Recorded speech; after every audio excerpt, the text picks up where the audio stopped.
When we are in the tavern, we care not that we are mortal. The words of the 13th century reveller in the Carmina Burana, capturing the rowdy allure of these medieval establishments. And indeed, to the people of high medieval Europe, taverns, inns, and alehouses, they were far more than mere drinking spots. They were living rooms of the community, the waypoints of the road, buzzing with news, commerce, and camaraderie. A place of respite, stepping off that muddy path, out of that cold and into the warm. So how about you and me go and get a table, and I'll tell you all about that world of taverns, and examine how one might exactly run one of these establishments in the High Middle Ages. How did one establish one? What food and drink were served? How were they procured? What about the laws that set the closing hours or fixed the price of a pint? Who were the typical patrons, and what was the mischief they brought through the door? It's not just about the general practices, but also all those lesser-known details that bring the tavern to life. The alewives who dominated the beer trade, the penalties for serving bad drink, tavern names and signboards, a culture unto themselves, and even notorious incidents like tavern brawls that spilled into violent, drunken riots. We're not going to stick in one place. Regional and economic differences, we'll note them when we come across them. Whether the establishment is a humble rural alehouse or a grand inn in an urban area, to appreciate the tavern's varied role across medieval Europe, we'll try and tread as many paths as we can. And by the end of that journey, you'll know exactly how a medieval tavern was run. But before we get to all of that, let's have a welcome to the channel. A warm tavern welcome. We'll stick with the theme, I suppose, shall we?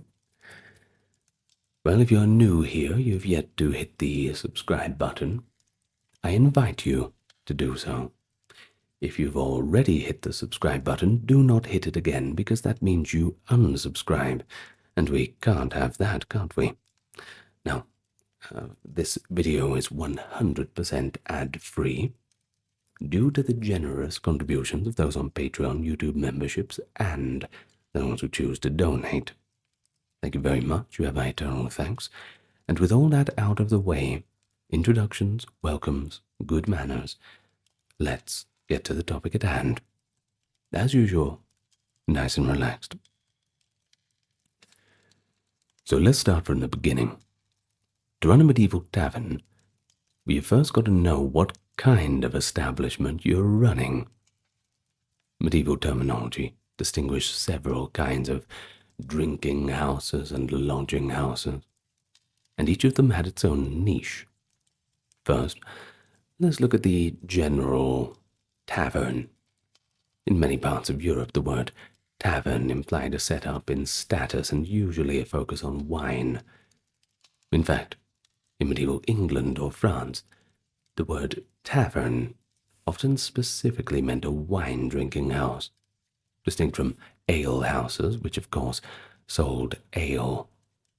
Taverns were commonly found in towns and along trade routes. They served wine, often imported, and they prepared foods too, roast meats, cheese, or stew, for a more well-to-do clientele such as merchants, guild members, or travelers. Now, here's an interesting part. Women of respectable standing usually avoided these wine taverns, at least in the French accounts, due to them having quite a, let's say, rowdy reputation. Taverns might also offer takeaway wine in jugs, and many doubled as informal restaurants where one could dine out heartily or just have a simple fare long before true restaurants existed. Now, we just made mention of an ale house, so let's get to that.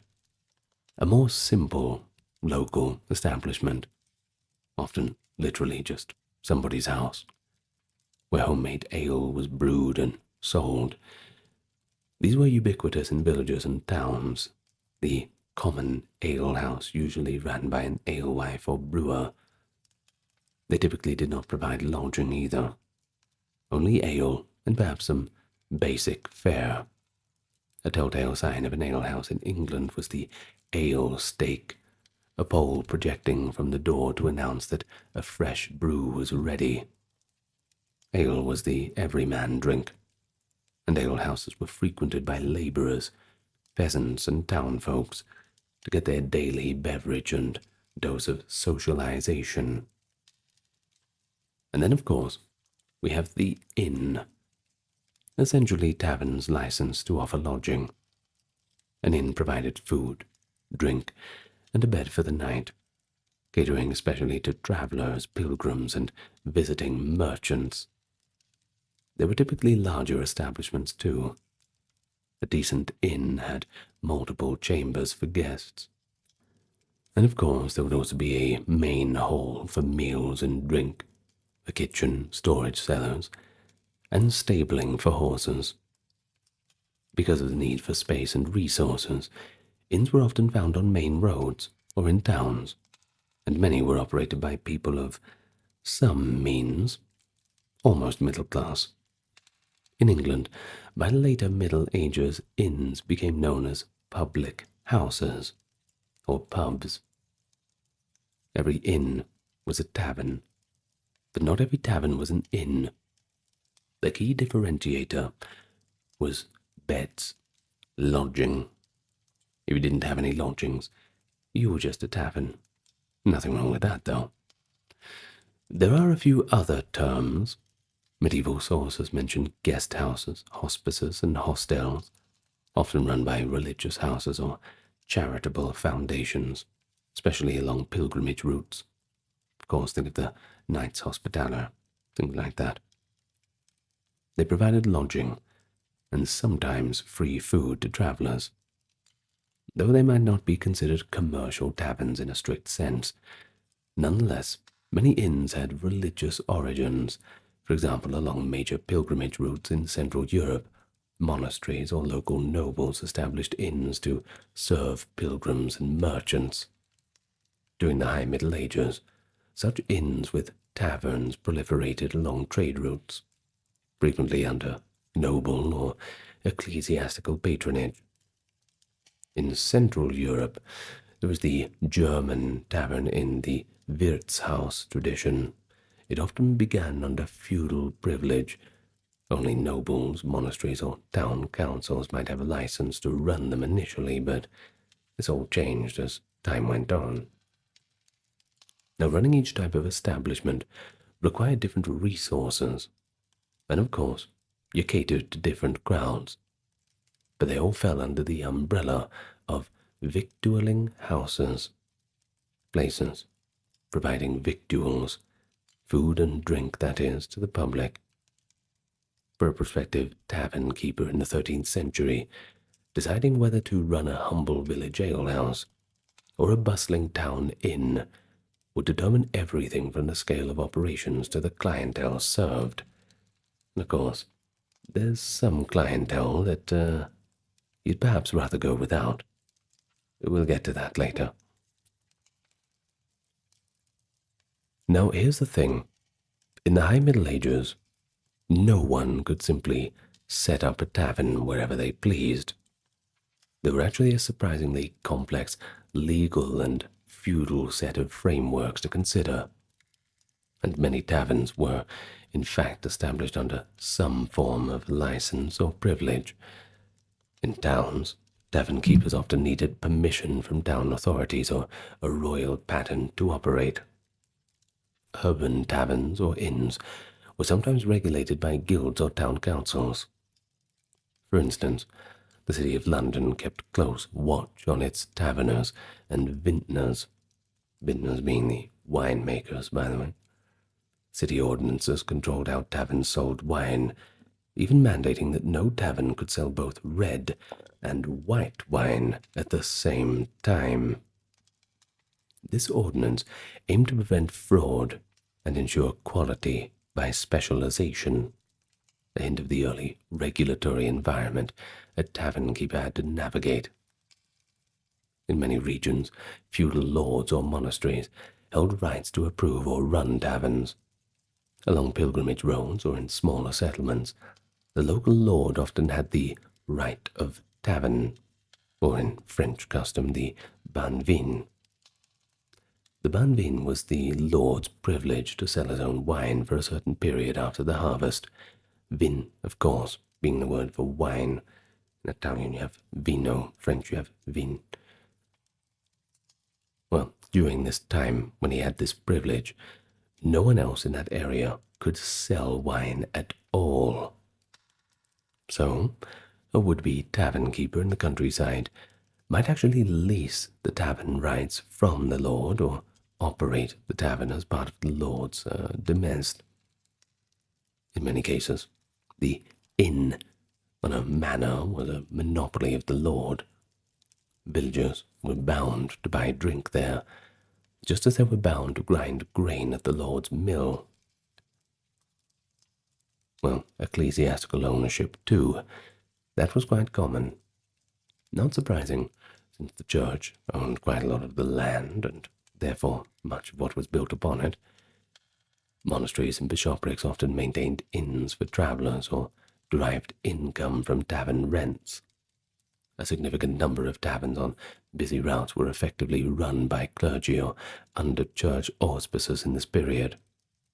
However, the church did draw a line between providing hospitality and endorsing drunken revelry. Church-run guest houses aimed for more wholesome lodging, while strictly for-profit taverns ran by lay people flourished under secular oversight.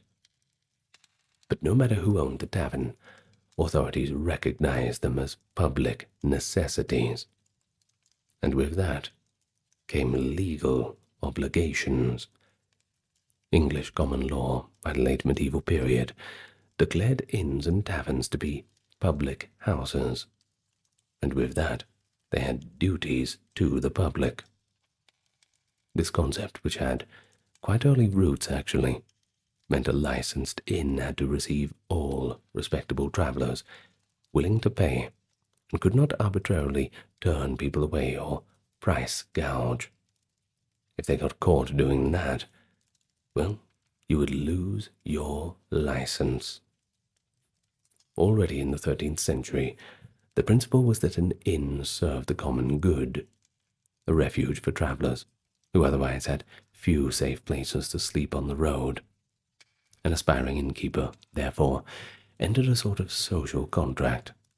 In exchange for the privilege of operating, they were expected to uphold certain standards of hospitality and fairness. Of course, royal and municipal laws also shaped tavern operations. One landmark in England was the Assize of Bread and Ale, 1266, the statute of King Henry III's reign. It stands as one of the first food regulatory laws. It fixed the price at which ale could be sold relative to the price of grain, and likewise regulated the weight and price of bread. In essence, if grain became expensive, the law allowed ale prices to rise proportionally, and of course it became cheaper or vice versa, so that tavern keepers, many of whom brewed their own ale, could not overcharge beyond a fair profit. This assize was enforced for centuries and required innkeepers and brewers to keep the official measures and prices on pain of fines. We also see, in Magna Carta of 1215, an earlier nod to standardizing trade. Quote, "There shall be one measure of wine, of ale, and of corn throughout our whole realm." The declaration from King John's Charter. For a tavern in the 13th century England, this meant your servings of ale or wine had to conform to standard volumes, like the London quart or gallon, rather than a deceitfully short measurement. In practice, Local ale tasters and wine gaugers, official inspectors, by the way, would drop by randomly to measure your pitchers and ensure customers were not being cheated out of their proper drink, and quite rightly so. Need to bring them back. I've been to a few bars, and I swear to you, their pint glasses are deceptively different to what I'm used to. Anyway, this isn't about me. Across Europe, similar measures to this existed. Medieval city statutes from Italy to Germany often required taverners to use standard weights and measures, and to post all of the prices publicly. For example, a tavern in Paris or Florence might be required to sell wine at a fixed price per pint, set by the city authorities, especially in times of plenty. In some regions, authorities capped tavern prices to ensure the poor could actually afford ale, or impose special taxes on tavern sales to fill the civic coffers. Thus, the tavern keeper had to be mindful not only of pleasing customers, but also staying on the right side of the law.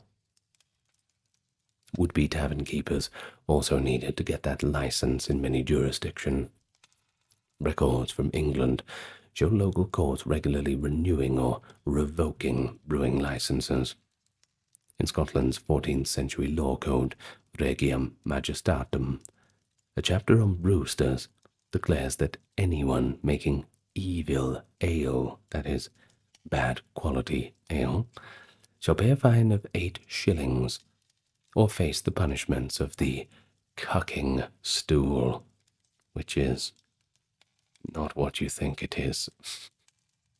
Well, notably, it says, "She shall be put on the cucking stool," hinting that the brewers were assumed to be women, a point that we will get to shortly.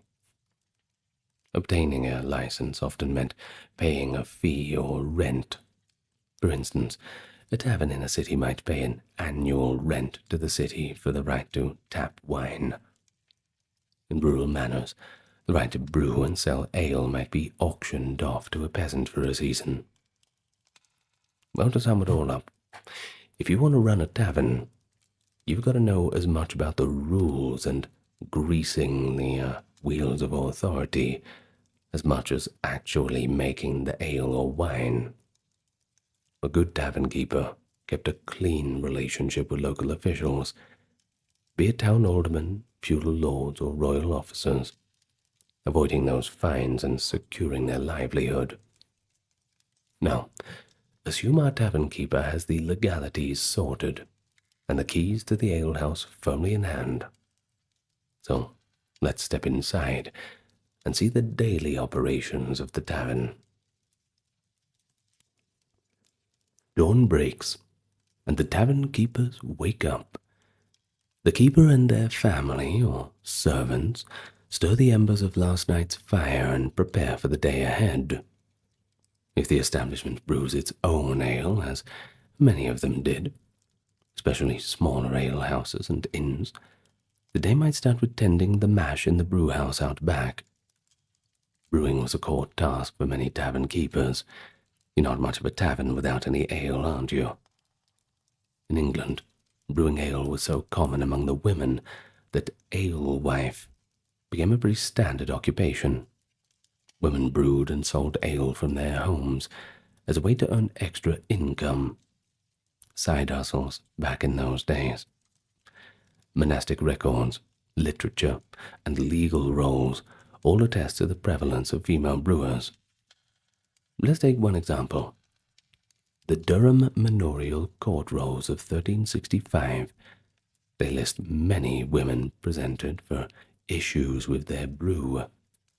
One Agnes Postel was fined 12 pence for selling bad ale, and another, Alice de Belsay, was fined 2 shillings for similarly poor ale that was, quote, of no strength. These fines show that quality control started with the brewing process. Weak or sour ale, that was a punishable offense, and quite rightly. Thus, a conscientious tavern keeper rose early to brew or at least sample the new batch before serving it, knowing that one angry customer or a random ale taster might complain the ale was below standard. Apart from brewing, you also had supply management. That was a daily concern. For alehouses, grain, or malt as they call it, had to be sourced often from local farmers or maltsters, and brewing done frequently, since ale, by the way, does not keep long. Unhopped ale would sour in days. In wine-selling taverns, the keeper had to procure wine from merchants. In the High Middle Ages, and this meant dealing with wine traders who brought in barrels from regions like Gascony, Rhineland, or Italy. London tavern records show that the most wine in English taverns was robust red wine shipped from Gascony, that is, southwest France, with some Rhine wine or other varieties for those who could afford them. The tavern keeper would buy a barrel and then retail it by the jug or cup. Wine was typically sold relatively young.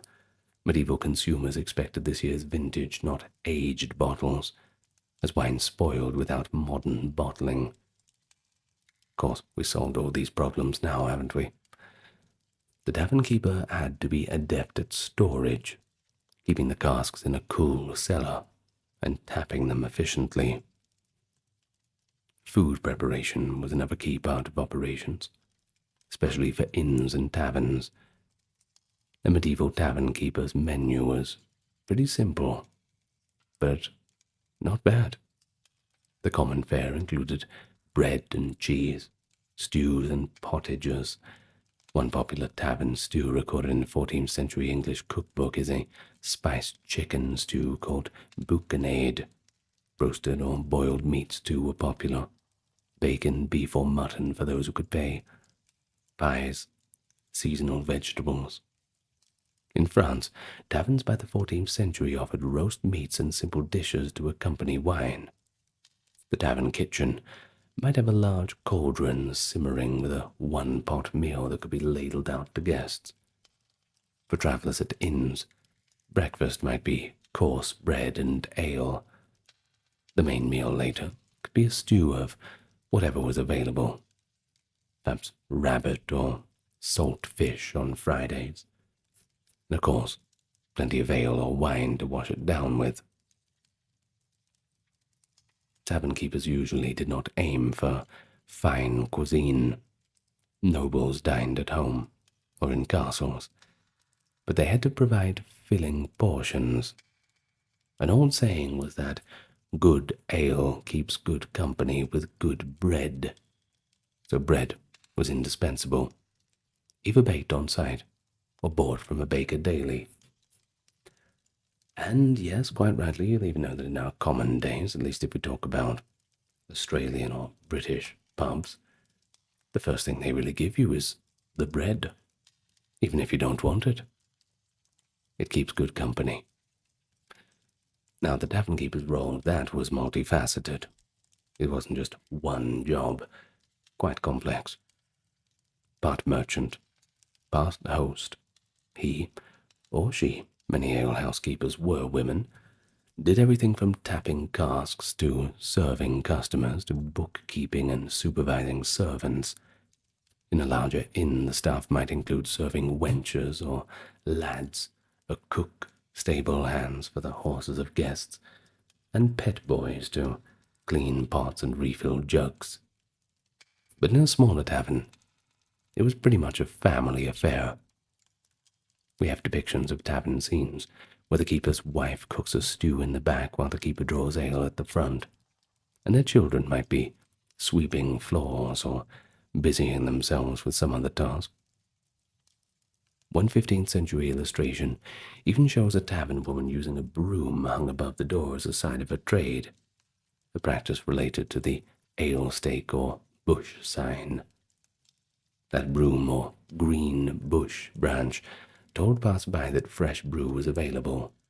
Hence the proverb, good wine needs no brush. implying if your wine was excellent, you need not advertise it. Well, aside from domestic chores, an innkeeper had to mind finances. Prices were often set by law, but profit came through volume and services. A cup of ale might be cheap, but an innkeeper could charge for lodging, for stabling a horse, including feeding it hay and oats, for meals, and even for ancillary needs like arranging a guide or selling feed and travel supplies.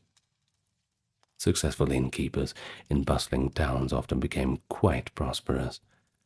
By the late medieval period, English innkeepers could be among the wealthier townsfolk. They sometimes expanded into side businesses too, brewing on a large scale, importing wine or goods, or money lending. One notable example from later medieval England is Richard Kingsmill, a 15th century innkeeper who grew so prominent that he actually ended up serving as the town bailiff, member of parliament, and justice of the peace. Clearly a man of means and influence, certainly. While Kingsmill era is slightly later than our focus, which is the High Middle Ages, it does show a trend. A well-run inn on a major route could be a springboard to wealth. During the 12th and 13th centuries, the groundwork for this was laid as trade expanded and more travellers filled the roadways, increasing demand for good inns. But at the operational heart of the tavern was the cellar, or the cask room, controlling the drink. Medieval tavern keepers had to guard against spoilage and theft. Barrels were valuable, and there are accounts of taverners being fined for watering down wine or reusing dregs from old casks to stretch the supply. Indeed, sources indicate a variety of tricks and adulterations, mixing good wine with bad, blending cheaper imported wines with premium ones, or even creating fake wine by adding spices and alcohol to water. Now that's dirty. You can't do that. Of course, practices like that were risky. If you got caught, the punishments would be humiliating.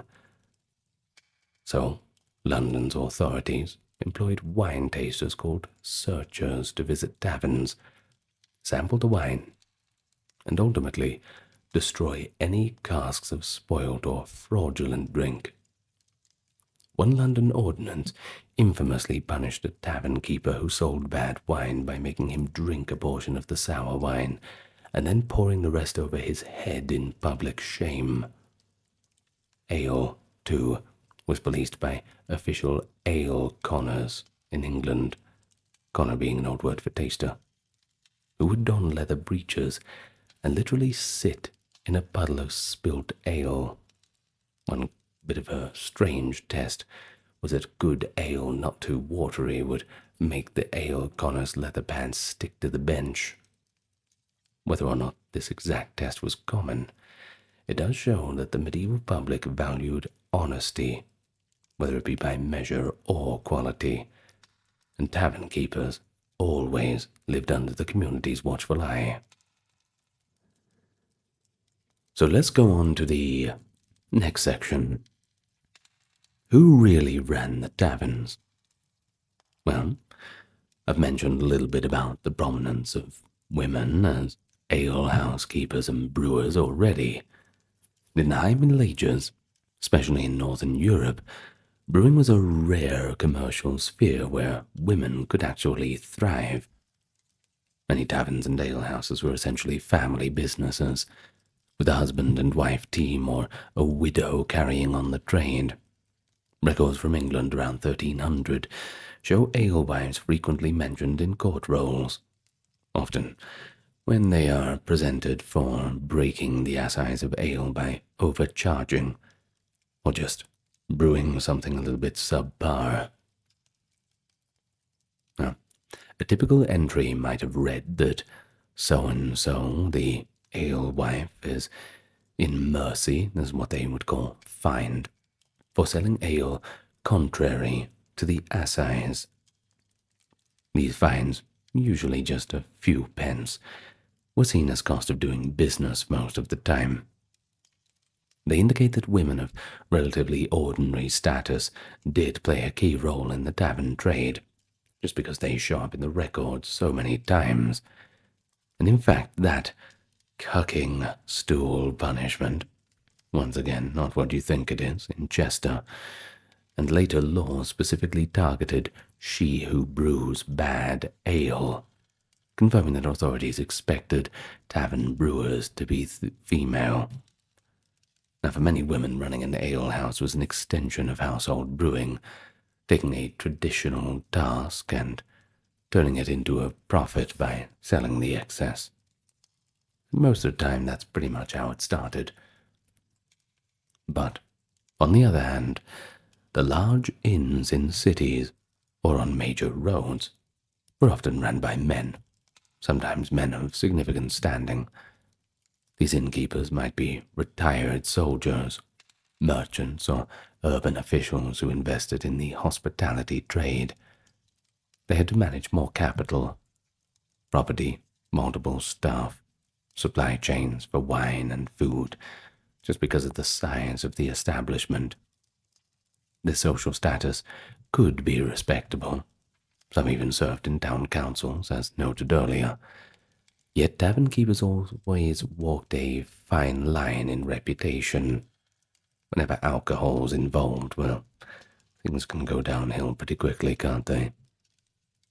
They provided comfort and community, but the moralists frequently maligned them as enablers of sin, drunkenness, gambling, and all the rest that comes with it. There's an old Latin proverb, wine and women destroy men, and taverns are accused of offering both in ample measure. Church writings and sermons often lump tavern keepers with dubious professions, warning of the souls they could lead astray. Now, what about the staff within taverns? That arranged from family members to hired help. The prosperous inn might employ serving maids or lads, who not only delivered food or drink to the tables, but also sometimes doubled as entertainers or flirtatious company for the guests. All in good fun. The trope of the comely barmaid has its medieval roots, after all, though reality for such women could be harsh work, rather than romantic jokes and revelry. Cooks and kitchen boys, especially if the inn prided itself on a particular dish. In some taverns, the cooking might be minimal, cold fare like bread, cheese, pickles. Patrons could even bring their own meat to be cooked on the tavern hearth for a fee. This practice was akin to a cook shop operation, and was more common in the cities. Then you had stable hands or ostlers, crucial for inns that hosted travelers' horses. These workers fed, watered, and looked after the horses, and in winter kept them from freezing. The innkeeper charged guests for stabling, so keeping the animals healthy was both a good service and good business. After all, you don't want to stable someone's horse and they come back the next morning to find it frozen to death. Now here's something. On occasion, you would have musicians or hired entertainers. Now, they were not regular staff, but taverns did often welcome minstrels who might perform for tips or food or lodging. A fiddler or singer could enliven the evening and draw a bit more custom. Some tavern keepers would encourage such performances, effectively making their tavern a hub for music and storytelling on market or holidays. The clientele of the medieval tavern, it all depended greatly on its type and location. A village alehouse might see the same locals every single day, peasants, artisans, or all relaxing after work. But in towns, the tavern attracted a mix. Local tradesmen visiting merchants, even students, especially in university towns like Oxford or Paris, even sometimes the clergy, Though the pious were supposed to refrain, many did not, due to the chagrin of the bishops too. And there were also travellers, messengers, pilgrims, peddlers, knights errant, and they all needed a place to sleep and eat. The social classes mingled in taverns more freely than other settings. Contemporary observers noted that in the tavern, for pope and king alike, all drink without restraint. Now that line from the In Taberna song humorously lists all ranks of society drinking together: the lady, the lord, the soldier, the cleric, the man, the woman, the servant.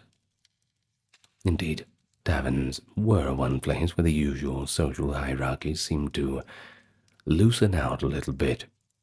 Especially after a few drinks, no one really cared.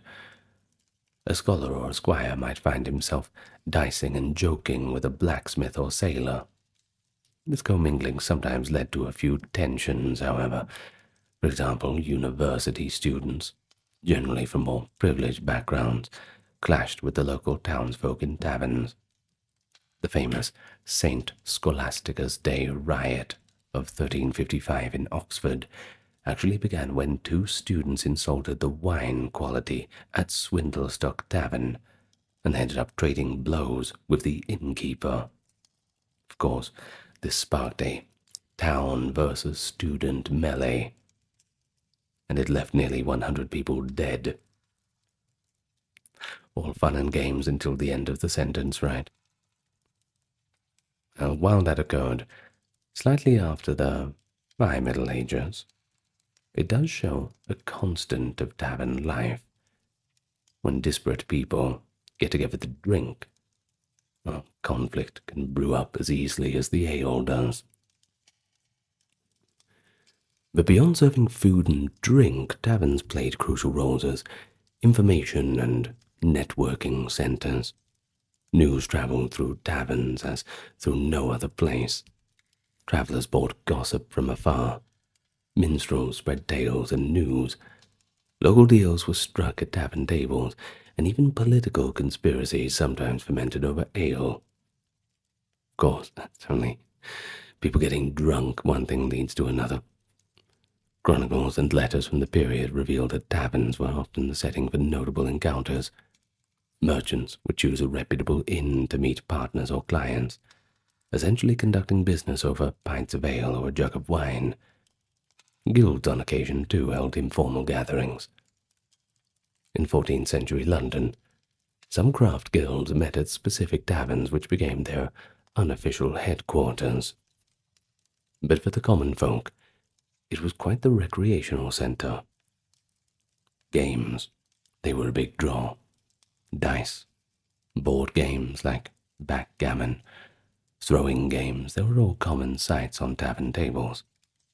With games, of course, came gambling, and taverns were hotbeds of that, to such an extent that some towns banned dice play outside of taverns in an event to confine the vice. Taverns also hosted celebrations, a successful harvest, a saint's feast day, or a wedding eve often spilled into local alehouses for communal toasting. For young people, the alehouses could be a place of courtship, or indeed mischief. Though moralists fretted about it, villagers acknowledged that youths might meet and mingle at the ale bench. And, well, complaints notwithstanding, you're never going to stop people from doing that. The tavern keeper had to manage this lively atmosphere. One essential skill, of course, was keeping order. The tavern keeper was expected to break up any fights and throw out those who became a little bit too unruly. And this was more than just good sense. It was legally mandated in many places that the innkeeper maintain peace on their premises. Town laws in Germany and England held innkeepers responsible for violent brawls if they did not intervene or report them. Some sources even suggest that innkeepers could face fine for bloodshed. Tavern keepers sometimes employed a strong servant or maintained a cudgel behind the bar, just in case. As one writer later quipped, a good innkeeper needed, quote, the patience of Job and the strength of Samson when dealing with the drunk patients. Now, interestingly, the duty to keep order also intersected pretty much with public safety. English common law would eventually make innkeepers answerable for the security of their guests and their goods.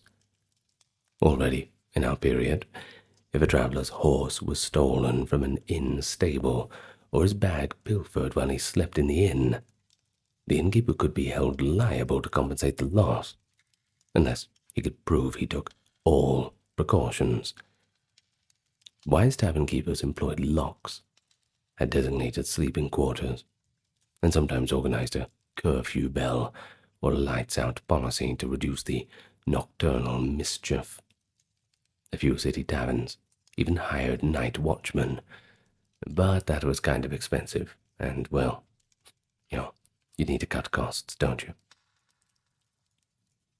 Of course, we can't have it all about the cheerful hospitality. You'll have plenty of perils and moral quandaries. Authorities kept a wary eye on taverns, precisely because they knew that they gathered mixed crowds behind closed doors with alcohol in play.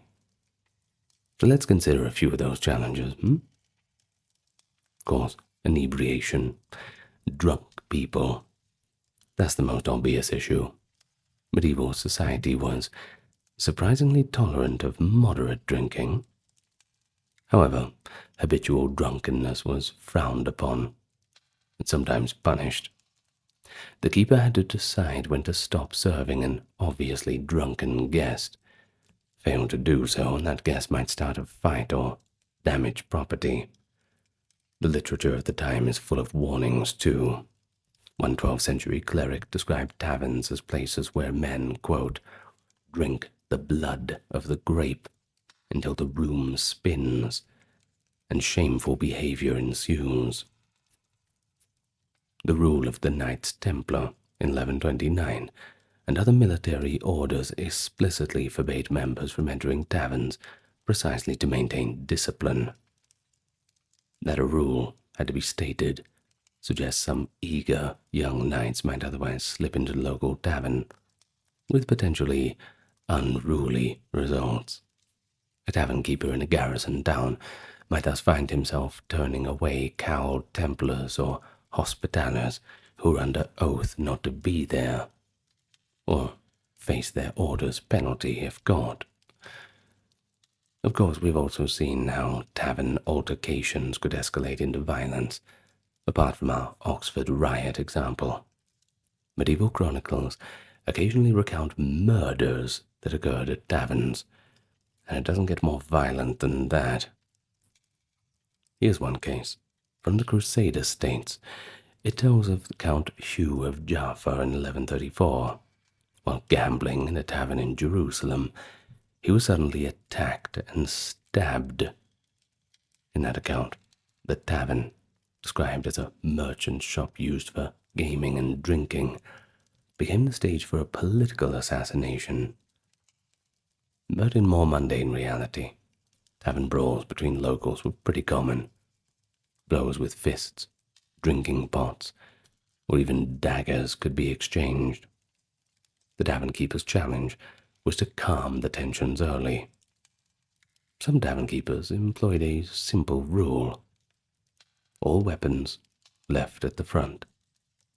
A few medieval taverns had a chest or rack by the door where customers were supposed to deposit swords and daggers upon entry, a precursor to the coat check, I suppose. How widely this was enforced is pretty unclear, but at least one city, London in the 13th century, forbade carrying unsheathed weapons in taverns, indicating authorities encouraged disarmament inside the drinking houses. Then there was gambling.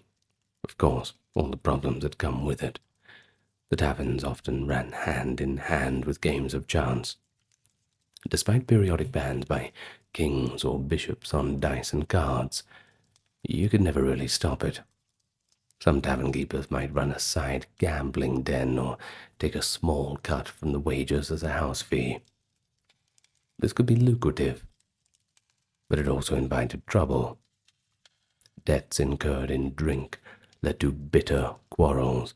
Moralists bemoaned taverns as schools of dice where youths learned to gamble away all their money. But for many innkeepers, allowing dice games kept customers on the premises longer, and that meant they were just going to buy more ale. So yes, it was a vice, but quite tolerated. Similarly, we also had the women of the night lurking in some taverns. Especially in larger towns, certain taverns gained reputations as fronts for those midnight rendezvous, those who wanted to procure some companionship. In 1268, even far away in the Holy Land, the Sultan Baybars complained about a Frankish tavern in Jaffa that had installed a Muslim woman in it for illicit purpose, essentially accusing the Crusaders of running a very dirty establishment under the sign of a tavern.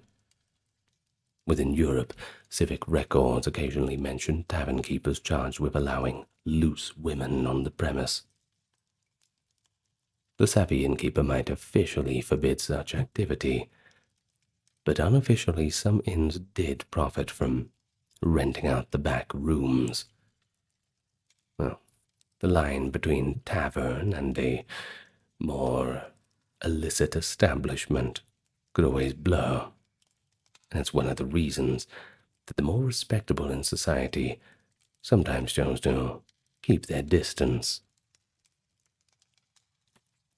There is a less sensational but important challenge, and that is maintaining a basic level of cleanliness.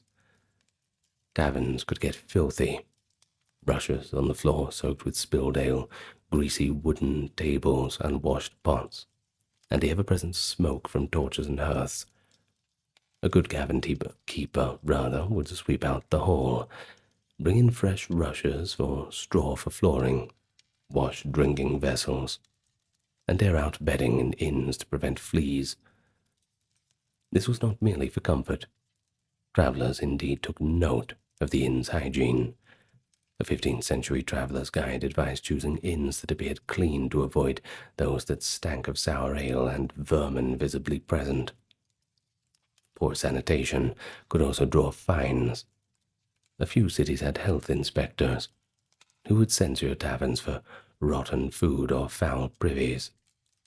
Medieval understanding of germs was pretty much non-existent, but they did understand that bad ale would make you sick. Spoiled meat could cause illness, so tavern fare had to be relatively fresh. After all, it only takes one bad meal or a bad drink to lose a customer for life. For example, unsold meat pies might be required to be thrown out the day after to avoid food poisoning incidents. And indeed, an unlucky tavern could get a reputation for making patrons ill. Well, they wouldn't be around for too long after that, certainly.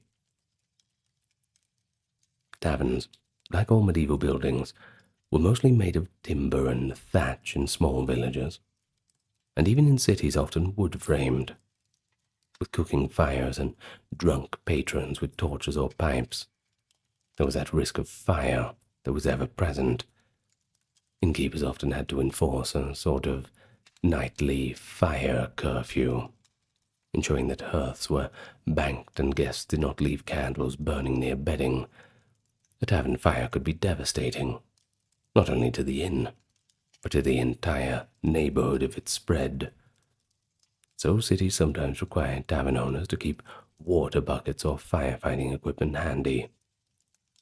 There is an echo of this, too, in later London records, requiring every inn to have a ladder and tank in case of fire. In the countryside, a tavern might be the only large communal building, so villagers might rally to put out any blaze. But of course, prevention is the real key. Well, despite all of these challenges, Many taverns ran successfully for generations, often passing from parent to child.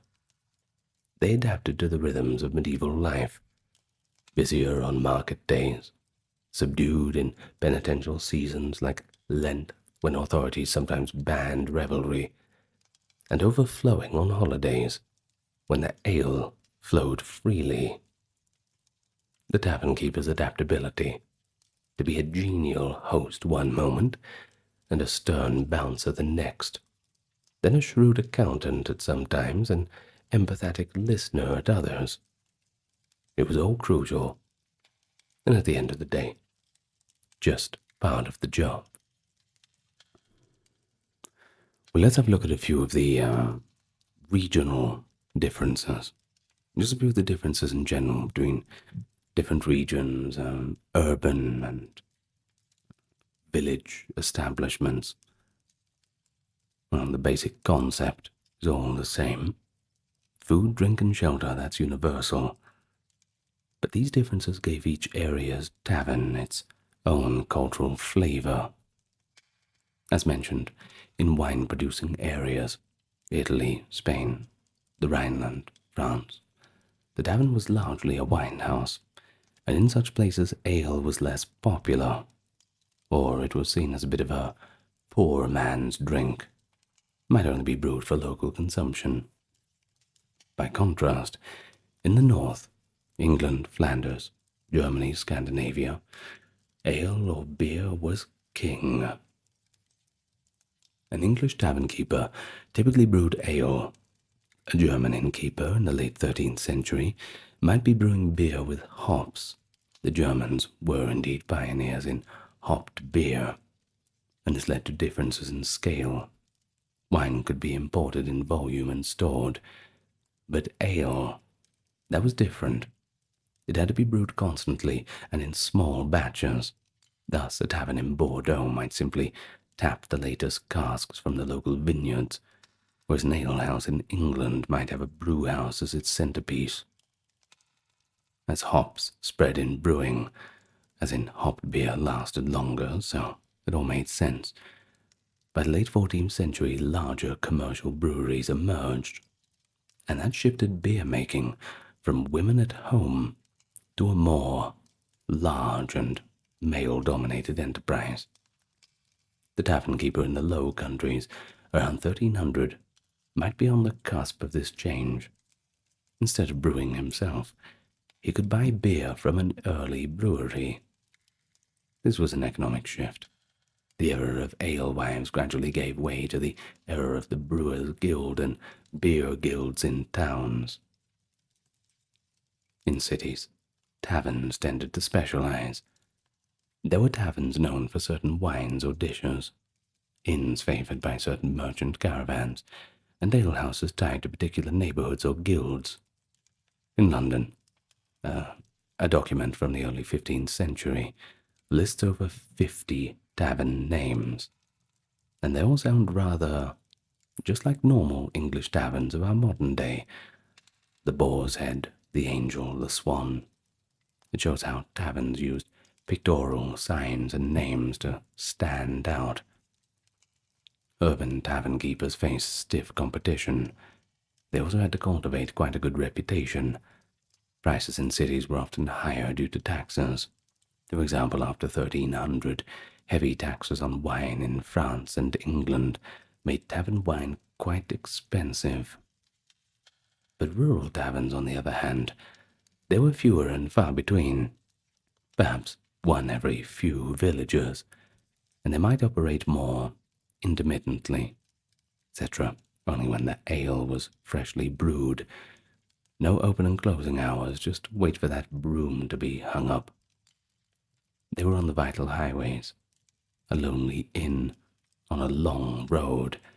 It might only be the safe spot to stop for miles. Travelers' journals sometimes mention relief at finding a humble roadside tavern after a long and hard day's journey. Well, regional customs also influenced tavern regulations. For example, in some Italian cities, taverns had to close at night by the ringing of a curfew bell. to prevent all of that late-night debauchery. And in England, there was no universal closing time in the 13th century, but local town laws might enforce Sunday closure during mass hours or ban late-night service to students. Penalties for transgressions varied. Sources from France tell of blasphemous or swindling taverns being pilloried. German towns sometimes combined the tavern trade with brewing rights in unique ways, etc. Only certain houses were granted brow and serve rights. A high medieval tavern keeper in Bavaria might thus need to be part of a guild, or officially recognized by the Duke to brew beer for sale. But despite all the differences, the unifying theme across regions and classes was that taverns were indispensable. A 12th century English text whimsically claims that ale is proof that God loves his creation, and by extension, the alehouse is a blessed place. Maybe a bit of irony, of course. Medieval people accepted taverns as part of the social landscape, sometimes praised for their hospitality, and other times blamed for society's ills, but they could never outlaw them altogether. Attempts at prohibition were virtually unknown.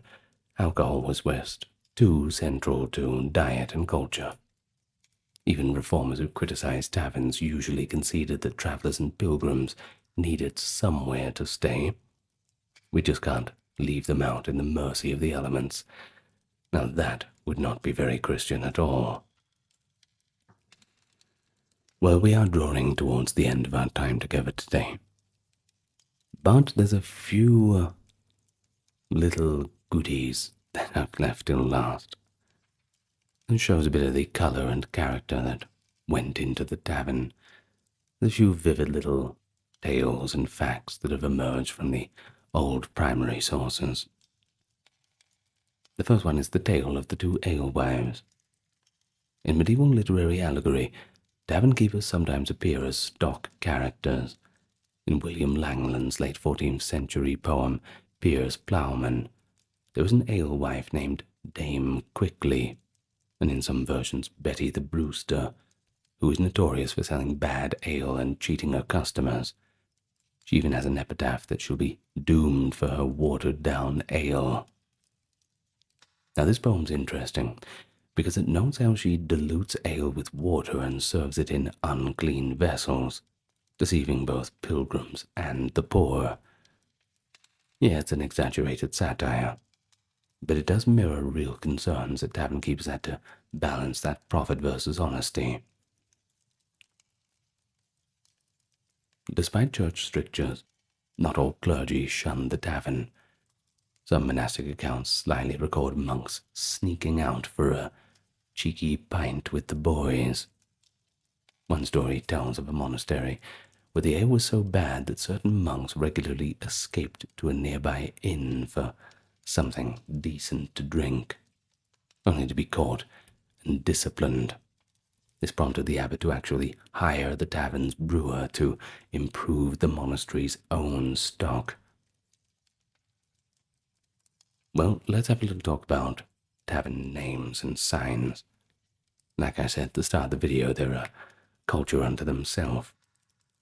Medieval taverns typically had symbolic names, since literacy was quite low. A tavern would be known by its sign, etc. The Green Dragon, a dragon painted on the signboard, or the crown, or perhaps the boar's head, or the flying bird, or something like this. In London, a list from the early 1400s indeed shows tavern names inspired by animals, objects, saints, and heraldry. A tavern keeper thus also had to be a bit of a marketer. The iconic painted inn sign has its roots in our own period. Well, the period we're talking about, I mean.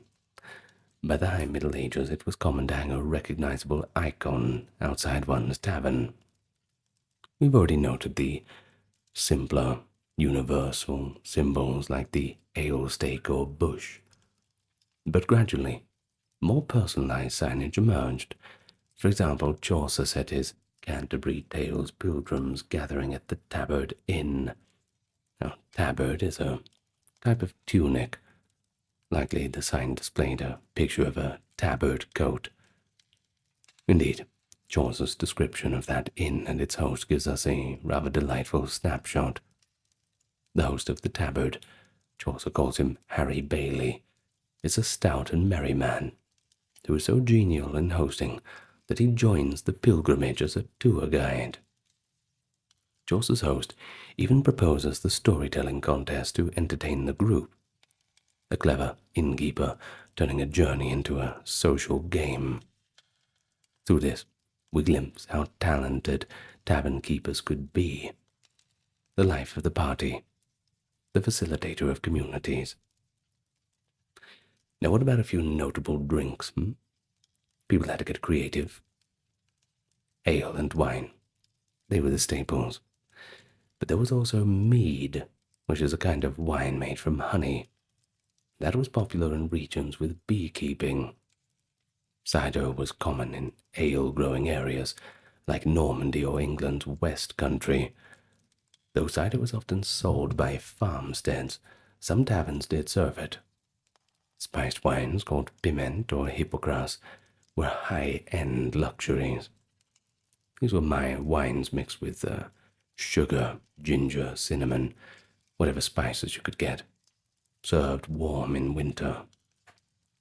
A tavern keeper might have a special recipe for a hot spiced ale or mulled wine to draw customers on cold nights. By the late 13th century, distilled spirits, the early forms of brandy and whiskey, were finally starting to appear, but still rare.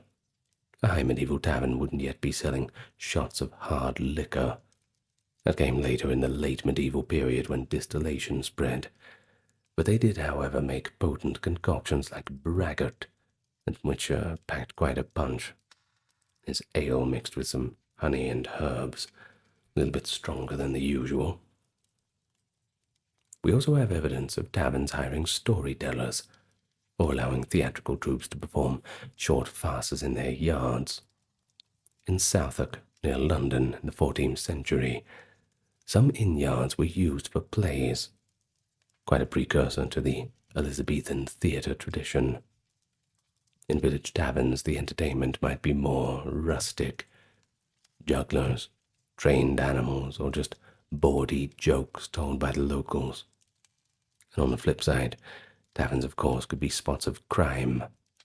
Cut purses, that is, pickpockets, frequently crowded taverns to ply their trade. A traveller who drank too deeply might wake up to find his pockets quite lighter than expected. Of course, I suppose he could be gaslighted into thinking he just spent it all on alcohol. Savvy tavern keepers did keep an eye out for known thieves, since if word spread that one's inn was unsafe, business would drop. There's a record from Bruges of a tavern keeper who colluded with thieves. He would get wealthy foreign merchants drunk and then signal the thieves to rob them. Well, he didn't last that long. When caught, needless to say, he faced harsh justice. But most of the time, tavern keepers were very honest, cooperating with local watchmen to ensure their premises did not become dens of thieves. After all, it tends to push the customers away. Now, one more before we finish up. There is one story that shows the physical risk of the tavern trade. It actually comes in the form of a coroner's report from England in 1270. It tells of two women, Amice and Sybil, who were brewing ale in the brewhouse of an inn. As they carried a tub of boiling wort to the vat, Amice slipped and fell into the boiling liquid. Despite Sybil's quick rescue attempt, Amice was grievously scolded, and the poor thing died the next day. This tragic incident, which shows a little bit of the unseen dangers faced by tavern keepers and their workers. Open fires, heavy barrels, boiling liquid, an ever-present occupational hazard in the days long before occupational health and safety regulation. And let that remind you that while we've gone through all of this and it all sounds nice and pretty, all good fun, that there is a rather dangerous image of the tavern too. It's still medieval times, and in medieval times you are never really safe. And there we have it for today. What did you think? You reckon you'd be up for the challenge if you were living back then?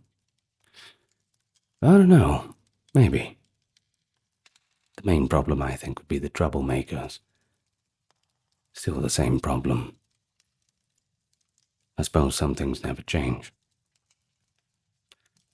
Well, I am going to thank the top-tier patrons and supporters: Kimberly, Christine, Sally, Ember, Susan, Cameron, Legitmus, Gary, Charlene, Lynn, Therese, Katiana, Nicholas, Wolford, Nia, Alexander, Charles, Christine, Dr. Neuro Nerd, Erin, Jaden, Jim, Jeffrey, Jessica, Madeline, Orthodox Review, Scott, Shell, Wendy, Josie, Sarah, Ryan, Thor, Cameron, Stefan, Kevin, HMSHH, Crystal, Talbury, Anthony, Lucy, Brandon, Gugu Bubonic, Nicholas, Craig, Neftis, Alexander, Gogan, Dorsey, Vanita, Claire, Cortese, and Carol. Well, that's it from me tonight, or today, whenever it is you're listening and wherever you're listening from. Thank you again so much for joining me. You know that I'll be back here in the same place tomorrow, and I hope to see you there. But for now, you'll get a good rest, and I will see you in the next video. Good night, everyone. Lots of love to you all. Until next time.